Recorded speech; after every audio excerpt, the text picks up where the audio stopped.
The conflict in Syria is on the verge of a dangerous escalation, according to a senior UN official who warned that the cost to civilians could be instant and huge. He made his comments as Turkey threatened to launch a new military offensive. Talks between Turkey and Russia, which backs the Syrian government, failed to reach agreement on how to calm fighting in Idlib, the last mainly rebel-held region in Syria. More than 400 people are reported to have been killed in a major offensive by Syrian government forces in Idlib, which began in December.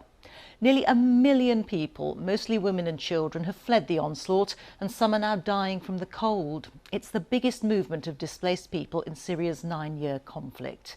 This report from our international correspondent Orla Guerin in Istanbul contains some distressing images. Ducking for cover. Even if you can barely stand, it's time to run.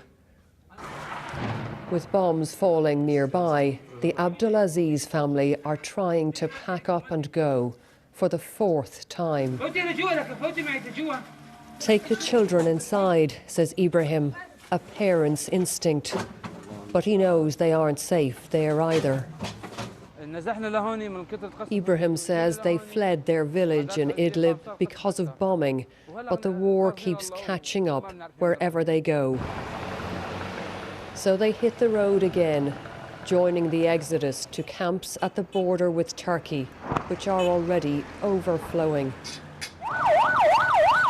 Small wonder when the Syrian regime and its Russian allies keep dropping barrel bombs. President Assad says he's battling terrorists in Idlib. Explain that to 7-year-old Hiba and her brothers, dazed and frightened after surviving a recent airstrike. Just imagine what his young eyes have seen.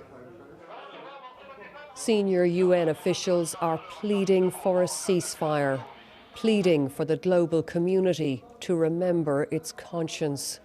I think the failure to deal with this is shameful.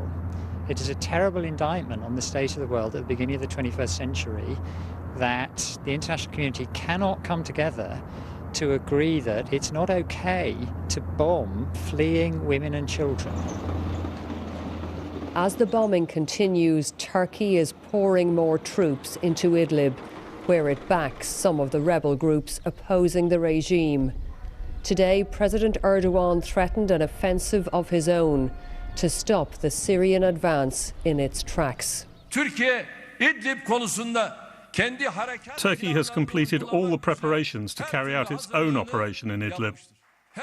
As in the past, we could come suddenly one night. An Idlib operation is a matter of time. But many fear time is running out. They pitch their tents where they may, at the mercy of the elements, at the mercy, if any could be found, of the regime. Here's what President Assad has already done: reducing opposition-held areas to rubble, forcing almost 1 million of his own people to run for their lives in the past 2 months. One aid worker says this is Syria's doomsday.